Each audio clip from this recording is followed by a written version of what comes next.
ദൈവം സർവശക്തനായിരിക്കെ ഭൂമിയിൽ തിന്മയും വേദനയും അനുവദിക്കുന്നത് എന്തുകൊണ്ട്? മനുഷ്യ ഹൃദയം ഏറ്റവും അധികം ചോദിച്ചിട്ടുള്ള ചോദ്യങ്ങളിൽ ഒന്നാണ് ഇത്. ഈ ചോദ്യത്തിന് ഒറ്റ വാക്യത്തിലുള്ള മറുപടി ബൈബിൾ നൽകുന്നില്ല. പക്ഷേ പല ഭാഗങ്ങളിലായി ദൈവത്തിന്റെ സ്വഭാവം, മനുഷ്യന്റെ സ്വാതന്ത്ര്യം, തിന്മയുടെ യാഥാർത്ഥ്യം എന്നിങ്ങനെ ചില പ്രധാന സിദ്ധാന്തങ്ങൾ വ്യക്തമാക്കുന്നു. പ്രധാനമായി മനുഷ്യന് നൽകിയ സ്വതന്ത്ര ഇച്ഛ. ദൈവം മനുഷ്യനെ ഒരു യന്ത്രമായി അല്ല, സ്നേഹിക്കാൻ കഴിവുള്ള വ്യക്തിയായി സൃഷ്ടിച്ചു. അതുകൊണ്ടാണ് അവൻ മനുഷ്യന് തിരഞ്ഞെടുക്കാനുള്ള സ്വാതന്ത്ര്യം നൽകിയത്.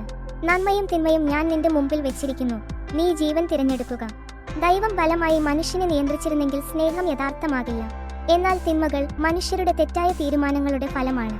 വ്യക്തമായി പറഞ്ഞാൽ പാപത്തിന്റെ ഫലം.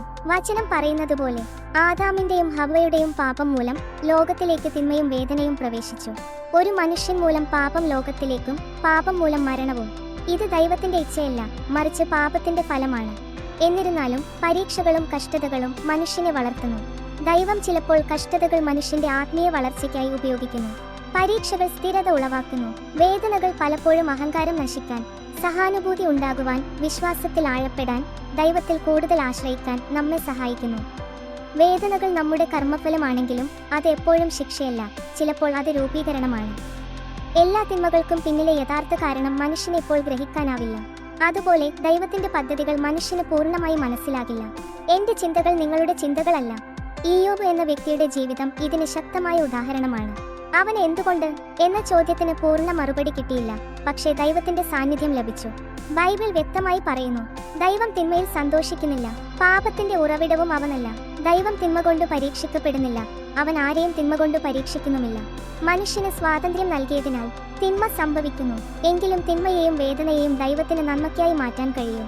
ദൈവം തിന്മയെ ഇഷ്ടപ്പെടുന്നില്ല, അതിനാൽ തിന്മയ്ക്ക് അവസാനമുണ്ടാകും. ഒരു ദിവസം അവൻ തിന്മയെ പൂർണ്ണമായി നീക്കം ചെയ്യും. അവിടുന്ന് അവരുടെ മിഴികളിൽ നിന്ന് കണ്ണീര് തുടച്ചു നീക്കും. ഇനി മരണം ഉണ്ടായിരിക്കുകയില്ല. ഇനിമേലെ ദുഃഖമോ മുറവിളിയോ വേദനയോ ഉണ്ടാവുകയില്ല. പഴയതെല്ലാം കടന്നുപോയി. അങ്ങനെയെങ്കിൽ സർവശക്തനായ ദൈവം എന്തുകൊണ്ട് തിന്മ ഉടൻ അവസാനിപ്പിക്കുന്നില്ല? ഇത് വളരെ ഗൗരവമുള്ള ഒരു ആത്മീയ ചോദ്യമാണ്. ദൈവം മനുഷ്യന്റെ സ്വതന്ത്ര ഇച്ഛയെ ബലമായി എടുത്തുകളയുന്നില്ല. ദൈവത്തിന് തിന്മ ഉടൻ ഇല്ലാതാക്കാൻ ശക്തിയുണ്ട്. പക്ഷെ അങ്ങനെ ചെയ്താൽ മനുഷ്യന്റെ തിരഞ്ഞെടുപ്പ് സ്വാതന്ത്ര്യം ഇല്ലാതാകും. ഇന്ന് ഞാൻ നിന്റെ മുമ്പിൽ ജീവനും മരണവും വെച്ചിരിക്കുന്നു. ദൈവം ആഗ്രഹിക്കുന്നത് ബലപ്രയോഗത്തിലൂടെയുള്ള അനുസരണമല്ല, സ്നേഹപൂർവമായ തിരഞ്ഞെടുപ്പാണ്, സ്വമേധയായുള്ള ബന്ധമാണ്. മറ്റൊരു പ്രധാന കാരണമെന്തെന്നാൽ തിന്മ ഉടൻ നശിപ്പിച്ചാൽ മനുഷ്യനും നശിക്കും. ബൈബിൾ പറയുന്നത് പോലെ എല്ലാ മനുഷ്യരും പാപം ചെയ്തവരാണ്.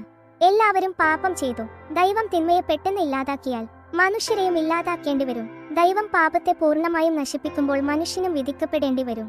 അതിനാൽ ദൈവം ഇപ്പോൾ ക്ഷമയ്ക്കും മാനസാന്തരത്തിനും സമയം നൽകുന്നു. ദൈവത്തിന്റെ ക്ഷമ ദൗർബല്യമല്ല, രക്ഷിക്കാനുള്ള സഹനമാണ്.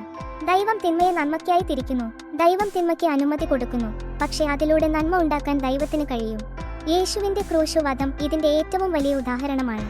നിങ്ങൾ എനിക്ക് വിരോധമായി ദുഷ്ടത ആലോചിച്ചു, ദൈവം അതിനെ നന്മയ്ക്കായി ആലോചിച്ചു. ക്രൂശ് മനുഷ്യരുടെ പാപമായിരുന്നു, അതേസമയം ദൈവത്തിന്റെ രക്ഷാപദ്ധതിയുടെ ഭാഗവുമായിരുന്നു. ഇപ്പോൾ അന്തിമ നീതിവിധിയുടെ സമയമല്ല, ഇത് കൃപയും ക്ഷമയും നിറഞ്ഞ കാലമാണ്. മനുഷ്യന്റെ തിരിച്ചു വരവ് ദൈവം വളരെയധികം ആഗ്രഹിക്കുന്നു. ആയതിനാൽ കഷ്ടതകൾ കൂടുമ്പോൾ കൃപയും കൂടുന്നു. അതായത് കലികാലത്തിൽ ദൈവത്തോടുള്ള ചെറിയ താല്പര്യം പോലും മനുഷ്യന്റെ ജീവനെ രക്ഷിക്കുന്നു. കർത്താവിന്റെ വാഗ്ദാനം വൈകുന്നതായി തോന്നുന്നു, എന്നാൽ എല്ലാവരും മാനസാന്തരപ്പെടണം എന്നാഗ്രഹിച്ചുകൊണ്ട് അവൻ ക്ഷമിക്കുന്നു. എന്നാൽ നീതിവിധി തീർച്ചയായും വരും. പക്ഷേ 7000 വർഷങ്ങൾ പൂർത്തിയാവുമ്പോൾ തിന്മയുടെ ഉറവിടം ദൈവമല്ല, പാപം ദൈവത്തിൽ നിന്ന് വരുന്നില്ല. ദൈവം പ്രകാശമാണ്, അവനിൽ ഇരുട്ടൊന്നുമില്ല. തിന്മയുടെ ഉത്ഭവം പാപവും മനുഷ്യരുടെ തെറ്റായ തിരഞ്ഞെടുപ്പുകളും സാത്താനുമാണ്. നമ്മുടെ വേദനകളിൽ ദൈവം നമ്മോടൊപ്പം വേദനിക്കുന്നു. അവൻ ദൂരെയിരുന്ന് അതിനെ വെറുതെ നോക്കി കാണുന്നില്ല. അവരുടെ എല്ലാ കഷ്ടങ്ങളിലും അവൻ കഷ്ടപ്പെട്ടു. യേശുവിലൂടെ ദൈവം മനുഷ്യവേദന അനുഭവിച്ചു. ദൈവം തിന്മ വേഗത്തിൽ നിർത്താത്തത് അവന്റെ അശക്തത കൊണ്ടല്ല, സ്നേഹവും ക്ഷമയും നിറഞ്ഞ പദ്ധതിയുടെ ഭാഗമായാണ്.